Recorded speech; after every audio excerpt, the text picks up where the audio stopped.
이 하나님의 언약에 대해서 우리가 이제 어제는 이야기를 했어요. 하나님은 우리의 하나님 되고 우리는 하나님의 백성이 될 것이다.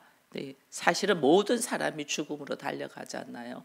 아담 이후에 모든 사람이 죽음으로 달려가는데 그 중에서 하나님께서 건져서 하나님의 자녀로 삼으신다는 게, 우리 모든 사람은 사실은 죽음으로 달려가는 사람이에요. 죽음으로 달려가는 사람인데 하나님께서 우리를 은혜를 주셔서 건져서 우리로 하여금 이제 하나님의 사람으로 이끄신다라는 것을 우리가 이제는 말씀을 들었습니다. 이 언약은 이제 예수를 우리에게 보내주시고 그 예수가 십자가를 지고 죽으시고 부활하시고 성천하심으로써 이 언약은 사실은 이루어졌어요. 그래서 우리는 예수 그리스도를 영접함으로 통해서 그 예수를 통하여 하나님의 자녀가 되고 하나님은 우리의 하나님이 될 수 있는 이 모든 역사를 하나님은 만들어 놓으셨어요. 그 은혜에 지금 우리가 있거든요. 그 은혜에 있는데 오늘 계시록 12장 본문에서는 그 예수가 어떻게 탄생되고 있냐, 예수의 탄생에 대해서 이야기하는 거예요. 오늘 본문 12장은 그래서 우리가 오늘 1절에 보니까 하늘에 큰 이적이 보이니 해 옷 입은 한 여자가 있는데, 옷을 입은 한 여자, 해를 옷을 입은 한 여자가 있는데 그 발 안에는 달이 있고 그 머리에는 12별의 관을 썼더라, 이래 돼 있어요. 이 여자가 아이를 베어 해산하게 되매, 이게 해로 옷을 이렇게 빛이 난다는 거죠. 해를 옷을 입고 빛이 나고 그 발 아래는 달이 있고 머리에는 12별을 쓰고 있다. 해와 달과 별이 이 여인에게서 이제 함께하고 있는 것을 보게 됩니다. 근데 이 여인이 낳는 아이가 어떤 아이냐? 이 남자 아이라는 것이 나오죠. 철장을 만국으로 다스리는 아이다. 장차 철장으로 만국을 다스리는 남자 아이다 라는 것을 지금 이야기를 합니다. 그래서 철장을, 만국을 다스릴 자는 예수 그리스도밖에 없잖아요. 예수 그리스도의 나심을 오늘 여기 본문에서 이야기하는데, 이 예수 그리스도를 낳는 여인이 해와 달과 별을 가지고 있는 여인이다, 이래 돼 있어요. 해, 달, 별. 하나님께서 이 여인을 통하여 하나님께서 광명을 비출 수 있도록 역사하신다는 거죠. 시편으로 이제 가면 하나님께서 이 해와 달과 별과 같이 네 인생이 빛이 날 것이라고 말한 사람이 다윗이에요. 그래서 다윗이 시편을 참 많이 기록하죠. 기록하면서 오늘 이 이야기를 하는데, 우리가 구약에서 그래서 다윗을 이스라엘의 왕으로 세우잖아요. 하나님 왕으로 세우는데, 이 이스라엘의 왕으로 세운 것은 앞으로 장차 오실 예수 그리스도를 상징하면서 다윗을 이스라엘의 왕으로 세우거든요. 그러니까 해와 달과 별의 역사를 일어나는 것이 뭐냐면 예수 그리스도를 통하여 그 영광을 설명해 주고 있는 거예요. 그러니까 예수 그리스도의 모습이 어떤 모습으로 올 것이라는 것을, 왜? 그 여인이 그 영광을 입고 있기 때문에. 그래서 우리는 오늘 예수 그리스도의 태어나심이 창세기에도 기록되어 있고 사복음서에는 구체적으로 구력되어 있고 오늘 계시록에서도 예수 그리스도의 태어나심에 대한 이야기를 하는 거예요. 여러분, 창세기에 어디에 예수 그리스도의 오심에 대하여 하나님이 예언을 해 놓으셨어요? 창세기 3장 15절 한번 찾아볼까요? 창세기 3장 15절. 창세기 3장 15절. 창세기 3장 15절을 같이 읽습니다. 내가 너로 여자의 원수가 되게 하고 내 후손도 여자의 후손과 원수가 되게 하려니 여자의 후손은 네 머리를 상하게 할 것이요 너는 그의 발꿈치를 상하게 할 것이니라 하시고, 여자의 후손과 뱀의 후손. 이 인간이 뱀을 통하여 선악과를 먹고 난 다음에 하나님께서 아담과 하와에게도 저주에 대한 것을 이야기하지만 뱀에게도 저주를 하잖아요. 그러면서 여자의 후손이 나올 거야. 그 여자의 후손이 나와서 너의 후손을 머리를 상하게 할게 죽일 거야. 그 이야기라고. 너는 그 여자의 후손의 발꿈치를 상하게 할 거야. 나중에 이 말씀대로 예수님이 오셔서 사단이 이 사람들의 마음을 미혹시켜서 예수를 십자가에 못 박으면서 예수의 발에 못을 받지만은, 예수의 발에 못을 받고 십자가에서 죽이지만은 그 사건이 실제로는 하나님은 어떻게 예수 그리스도를 통하여 사단의 권세를 잡아버리는 이 역사가 일어나잖아요. 그래서 우리가 예수를 통하여 구원의 역사를 들어갈 수 있는 일이 일어나는 것이 이 창세기 15장의 말씀이 그대로 이루어지면서 일어나는 거예요. 그 창세기 15장의 말씀이 이루어짐이 계시록에서 이미 성취되고 선포되고 있는 거예요. 이미 계시록에는 성취되어서, 왜냐하면 사도 요한이 지금 예수님이 부활하시고 성천하시고 난 다음에 사도로서 일을 하다가 붙잡혀서 반모섬에 있는 거잖아요. 반모섬에 있으면서 환상을 보면서 일어나는 일들이잖아요, 이것이. 그러니까 이미 하나님의 말씀은 이루어졌고, 이루어진 하나님의 말씀이 그대로 어떻게 선포되고 있음을 이제 사도 요한의 이야기를 하는 거예요. 창세기 15장에서 하나님의 약속, 이 약속이 이루어지는데, 오늘 본문에는 이게 지금 약속이 이루어지는데 계시록에서는 지금 어떤 모습으로 이루어지냐면 아이의 모습으로 나오는 거예요. 그죠? 예수님이 나오는데 여인이 아이를 해산하고, 이 해산한 아이를 누가, 여기 보니까 붉은 용이 올라와서, 엄청난 권세가 있죠. 여기 붉은 용도 뭐냐면 하늘의 별의 3분의 1을 끌어다가 땅에 던지니까 엄청난 권세가 있죠. 그에게도 7뿔이 있고, 그러면서 이 여인이 해산하는 아이를 삼키고 죽이려고 지금 딱 보고 있는 거예요. 여러분, 우리가 알아야 되는 것 중에 하나가 있어요. 우리가 그리스도인으로 하나님의 자녀로 우리가 새로 재창조되고 일어나잖아요. 거듭나잖아요. 이거는 사단이 죽일 자를 찾고 있는 거예요. 사단이 어떻게 하면 누구를 죽일까를 찾는 거예요. 누구를 죽이겠어요? 여러분, 가정교회에서 사단이 누구 죽이려고 하겠어요? 가정 목회자 죽여요. 교회에서 사단이 누구지 하면 목사 죽여요. 목사만 넘어지면 교회 무너지는 거 아무것도 아니에요. 지금 교회들마다 그렇잖아요. 목사들이 뻥뻥 넘어진 게 교회가 시끄럽잖아요. 사단이 누구를 죽이냐, 딱 책임을 지고 일을 열심히 하는 하나님의 사람을 죽인다면, 이미 내 것이 된 거는 안 건드려요. 이미 내 것인데 그거 안 건드려도 돼요. 근데 말씀으로 하나님의 나라를 이루고 예수 그리스도의 탄생과 같이 또 다른 예수가 태어나는 것은 사단은 삼키려고, 지금 붉은 용이 삼키려고, 여자가 해산을 하려고 하면 그걸 삼키 먹으려고 준비하고 있잖아요. 예수를 삼키려고 준비하잖아요. 예수를. 그렇기 때문에 항상 누가 껴 있어야 되냐면 목회자가 껴 있어야 되고, 가정 목회자들이 껴 있어야 돼요. 가정에서 가정 목회자가 넘어지면 가정 다 무너져요. 이거 하나님의 나라 이룰 수 없어요. 그 지금 이 아이를, 철장을 다스릴 권세가 있는 아이를 해산할 여인에게 하나님은 해와 같은 옷을 입히고, 달과 같은, 발 밑에는 달과 같은 신을 신기고, 머리에는 별과 같은 별의 면류관을 세웠잖아요. 하나님께서 이게 하나님의 광채가 빛날 수 있도록 그 여인을 감싸고 있는 거죠. 이게 누구겠어요? 교회인 거예요, 교회. 해의 옷을 입고 달의 신을 짓고 별과 같은 머리에 면류관을 쓰고 있는 것이, 왜냐하면 예수를 잉태할 교회.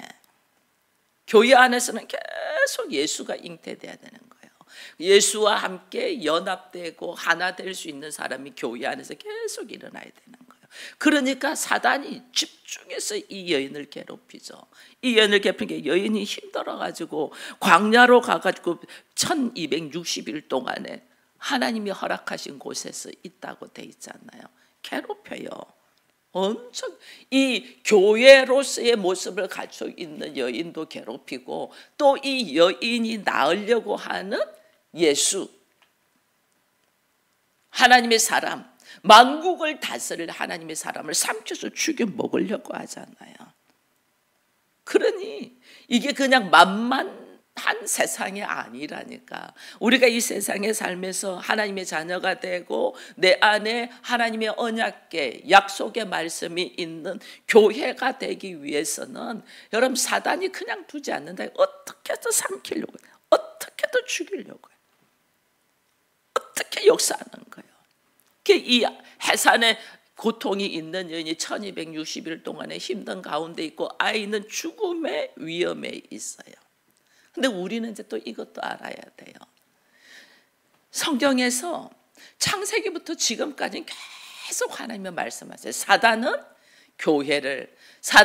그 교회를 통해서 예수가 태어나는, 또 다른 예수가 태어나는 하나님의 사람들을 삼키고 죽이려고 눈을 밝힐 뜨고 있지만은 하나님이 그들을 지키고 보호한다는 것을. 여러분, 아담을 통하여 사실은 가인과 아벨이 나옵니다. 그죠? 가인과 아벨이 나와요. 가인과 아벨이 나오는데 가인이 아벨을 죽여버리잖아요. 아벨을 죽여버려요.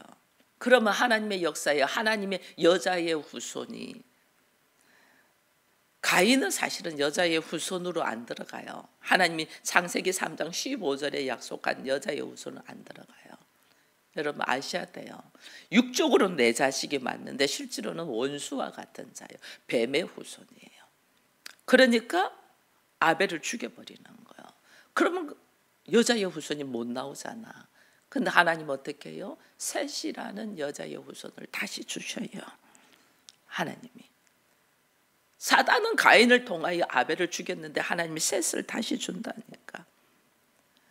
여러분 창세기의 역사를 보면 그 다음에 하나님이 아브라함을 부르시잖아요. 아브라함을 통해 가지고 하나님이 네 자손이 하늘의 별과 같이 많아질 것이다. 이스라엘을 하나님은 이스라엘 이긴 자잖아요. 하나님의 통치를 받는 자, 하나님의 나라를 아브라함을 통해서 이루어 가시려고 하는데 놀라운 일이 생겨요. 아브라함이 기근이 만나니까 애굽으로 내려가잖아요. 애굽으로 내려가는데 사라라는 이 여인을 애굽의 왕한테 뺏길 뻔했다니까요. 그 사람이 강간을 해버리면 사라를 통하여 여자의 후손, 하나님이 약속하신 언약의 사람이 나올 수가 없잖아요. 아브라함은 자기 살려고 한 행동이야. 근데 그것이 하나님의 언약의 약속을 깨트리는 행동이라는 것은 생각조차도 못하는 거예요. 아브라함이 자기 사라를 판 거나 마찬가지죠.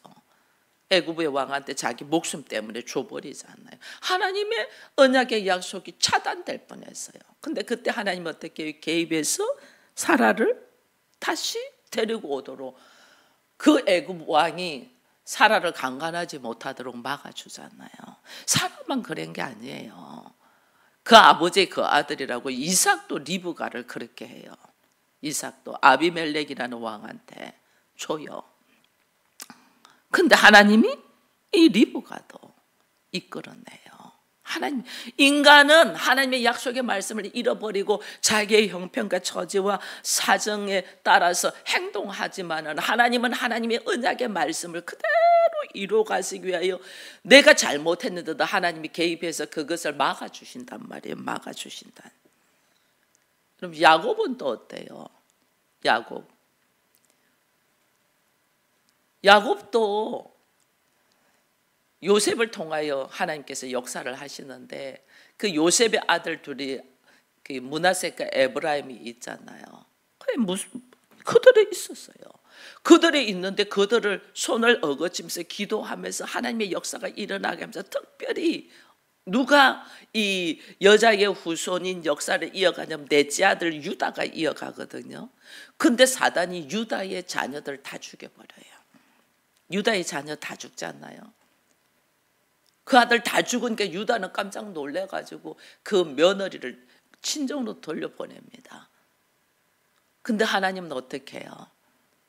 그 며느리를 통하여 유다의 후손이 이어지도록 해요.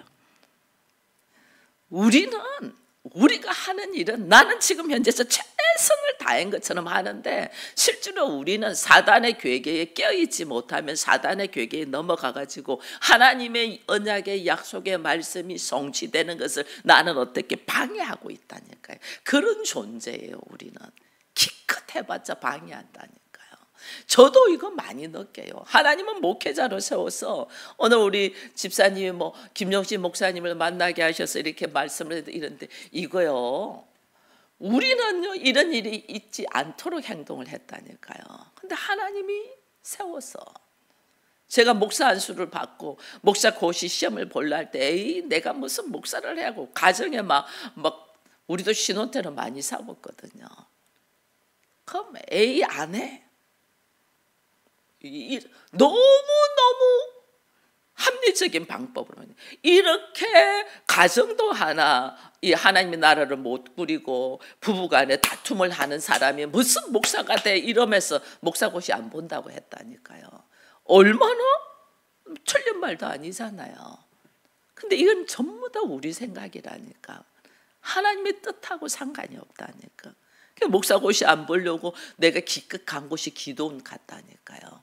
그 얼마나 내가 기도하고 내려놓는다 가놔놓고 하나님의 언약의 약속의 말씀이 이루는가는 상관없이 행동하고 있다는 것을 우리는 생각조차 못하는 거야.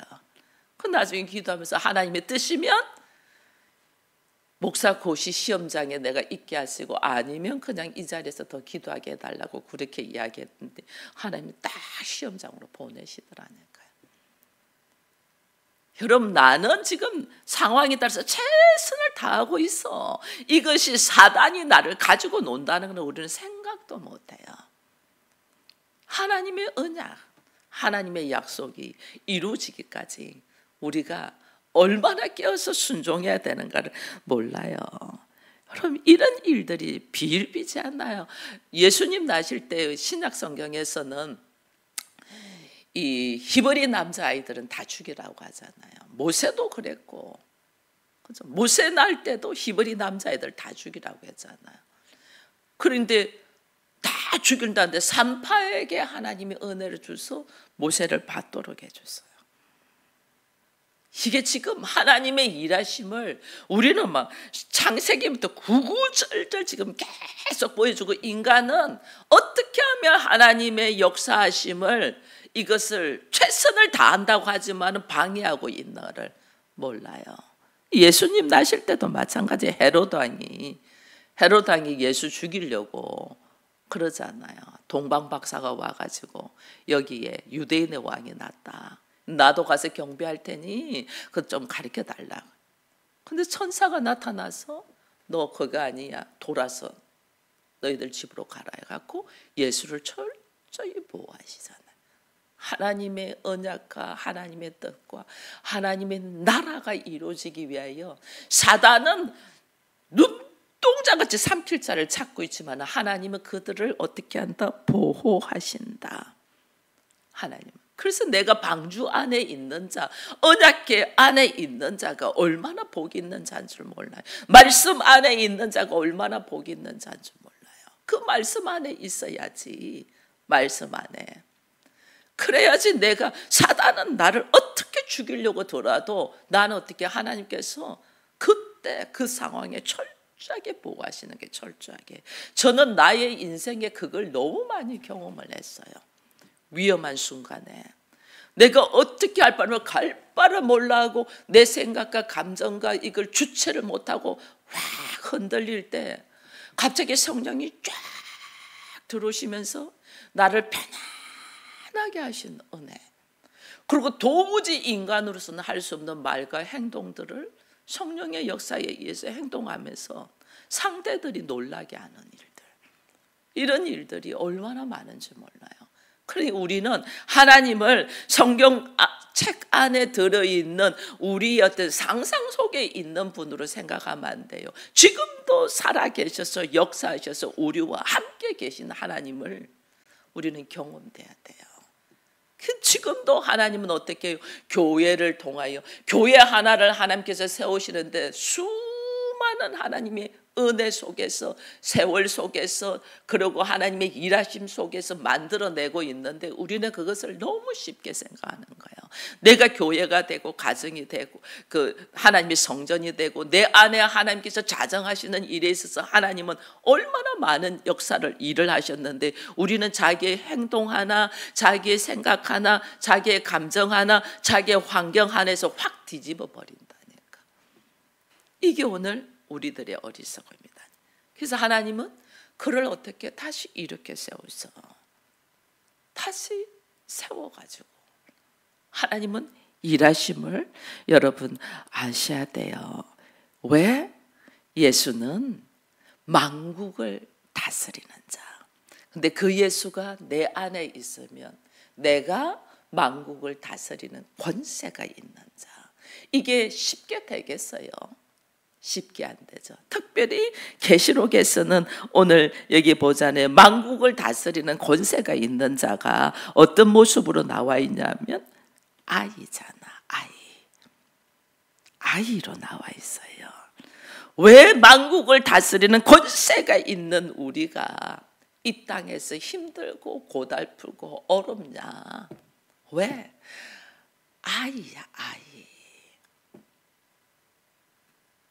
나는 만국을 다스리는 권세를 하나님이 나한테 허락하셨는데 근데 나의 실질적인 정체는 아이야, 아이. 이 아이는 어때요? 우리도 어린아이들이 있는데 아이들이 막 까불고 뭐 지가 뭐 다 될 것 같아도 그 아이한테 부모가 없으면 어때 돼요? 아무것도 아니에요. 부모가 없어요. 그래서 저는 아이들 이렇게 보면서 어쩔 때는 막 부모가 방치하는 애들이 있잖아요. 그럼 막 가슴이 막 저며들어요. 왜 저며드는? 부모가 방치한 만큼 그 아이가 커서 살아가는 데 있어서 채워지지 않은 것 때문에 이 아이가 어떤 삶을 살 거라는 거 아니까 가슴이 막 저리는, 가슴이. 저 아이가 언제쯤 되면 어떤 문제로 통하여 자기가 힘들어 할 거면 이런 것들이 막 보이니까 막 가슴이 아파요. 그래서 저는 이렇게 고아를 보면 막 내가 숨을 못 쉬어요. 힘들어가지고. 어쩌면 그것이 하나님이 우리를 볼 때에 우리가 아버지를 모르면 고아잖아요. 우리가 아버지를 모르면 고아잖아요.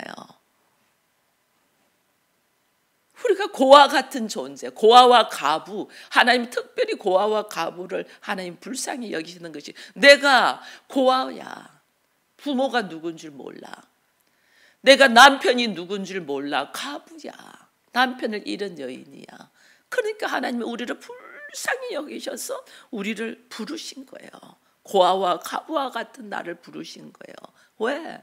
이거는 누구의 도움이 없으면 사단은 우는 사자와 같이 지금 어린아이가 태어나는 것조차도 이게 뭐냐면 이게 자라가지고 만국을 다스릴 아이가 될 거라는 걸 아니까 이걸 바로 죽이려고 하잖아요. 우리가 좀 말씀 안에서 예수 안에서 깨달아가면서 하나님의 사람으로 하나님의 나라를 바라보며 예수 그리스도를 내 마음에 모시려고 하면 이 아이가 만국을 다스리는 권세를 가질 걸 아니까 나를 무너뜨리려고 한단 말이에요. 그러니 나는 무방비 상태야. 무방비 상태. 그 하나님이 불쌍히 여기시는 거예요. 이 아이를 하나님이 불쌍히 여기셨어. 지키지 않으면 안 돼. 다른 말로 하면 우리가 그 부모, 그 예수, 그 하나님을 의지하지 않으면 우리는 그냥 무방비 상태로 넘어간다는 거예요. 내가 말씀을 의지하지 않으면 무방비 상태로 그냥 나는 넘어지는 자고, 내가 하나님을 의지하지 않으면 도무지 아무것도 할 수 없는 자로 넘어진다는 거예요. 내 안에 예수가 없으면 나는 아무것도 할 수 없는 존재예요. 그것을 빨리 인식을 해야 돼요. 우리가 영적인 눈이 열려. 지금 있는 네 남편이 아니라고 예수님이 말씀하셨잖아요. 남편을 5번이나 바꾼 여인에게, 사마리아 여인에게 지금 있는 네 남편이 아니야. 우리 이걸 몰라요. 그 남편 때문에 지옥으로 갔다가 천국으로 갔다가 말 한마디 좀 하고 조금 선물해주고 좀 잘해주면 천국을 갔다가 말 한마디 나를 아프게 하면 지옥으로 갔다가 이거 뭐? 하나님 지금 나를 훈련시키고 있는데 그걸 모르는 거예요. 자녀가 조금 이쁘게 행동하면 막 천국으로 가서 자랑을 했다가 자녀가 좀 속상하면 지옥으로 가가지고 무너져요. 그 자녀가 네 자녀가 아니란 말이에요. 나를 오늘 교회로 해와 같은 옷을 입고 달과 같은 신을 신고 별과 같은 면류관을 쓰는 이 여인은 뭐예요? 만국을 다스리는 권세를 가진 아이를 잉태할 여인으로 하나님이 세우기 위하여 훈련시키고 있는데 이것을 보는 눈이 없는 거예요. 이것을 그 여인을 우는 사조같이 붉은 용이 권세 있는 자가 와가지고 어떻게 죽이려고 하고 그 아이도 죽이려고 하는 이 환경 속에서 나는 무방비 상태로 있는 거예요. 그만큼 어리석은 모습이에요. 우리가 그 어떻게 철저하게 말씀 안으로, 예수 안으로, 내 아버지 안으로, 내 신랑 품 안으로.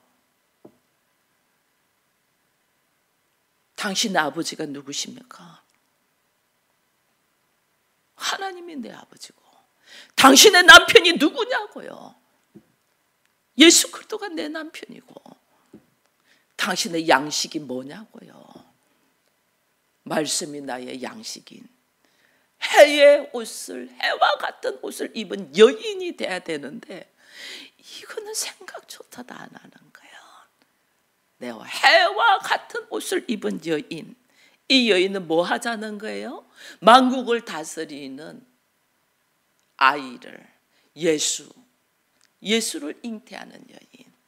이게 뭐예요? 교회. 너희가 성령이 거하는 성전인 줄 알지 못하느냐? 하나님은 나를 그런 교회로 하나님은 나를 세우고자 하는데 우리들의 수준은 어떻게 하면 이 땅에서 좀 편안하게 좀 잘 먹고 좀 남한테 인정받고 살까 이러고 있는 거예요. 수준이 완전 다른 거죠. 수준이. 그러니 내가 의지해야 될 분이 누구냐는 거예요. 철저히 말씀이신 예수 그리스도를 의지하여 오늘 나를 어떻게 하면 넘어뜨리고 죽일까 덤벼드는 이 사단의 권세를 이기고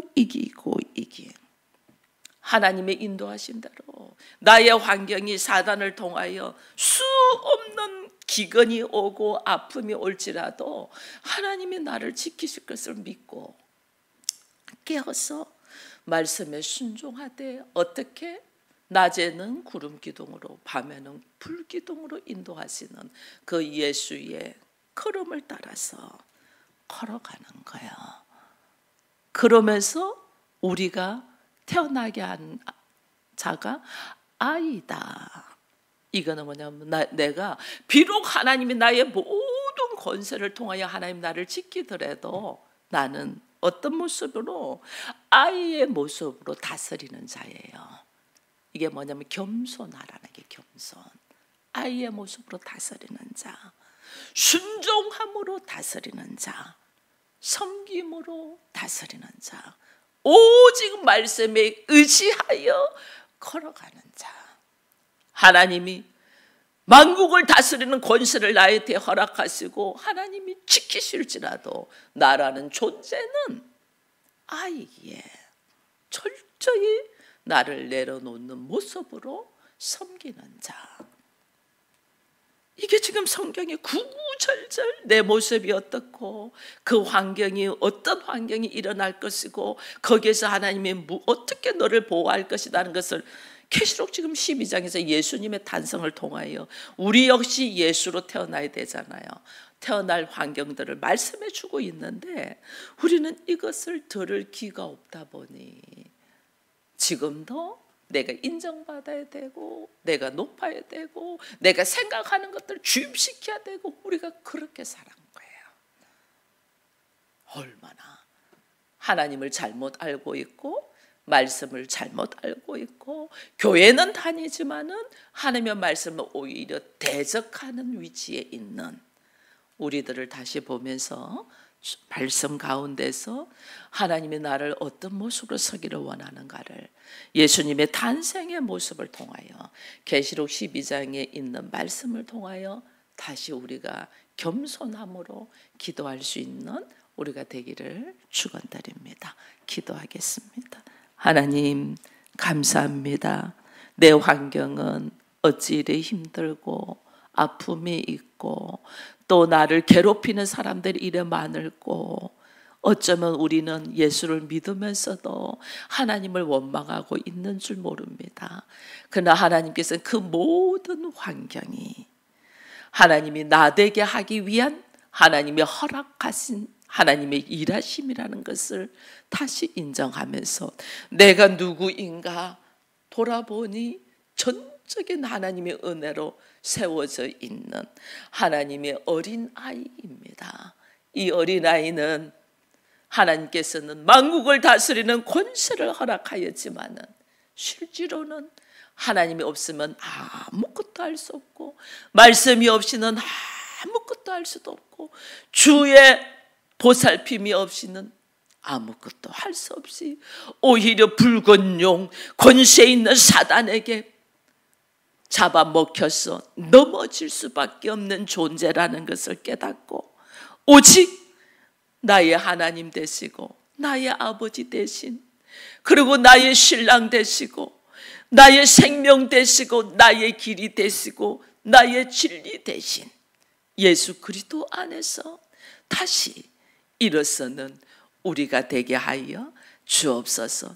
나로 하여금 이제는 해와 같은 옷을 입히고 달과 같은 신을 신고 별과 같은 머리에 면류관을 쓰고 나를 통하여 축복의 통로가 되어서 또 만국을 다스릴 권세를 가지는 아이를 잉태하기를 원하시는 하나님의 뜻을 따라서 우리가 얼마나 깨어있어야 되고 얼마나 우리가 기도하며 주와 하나 되어야 되는가를 깨달아 오늘도 겸손하게 나를 내려놓는 우리 모두가 되게 하시고 오직 말씀에 의지하여 승리하는 우리 모두가 되게 하여 주옵소서. 예수님의 이름으로 기도드리옵나이다.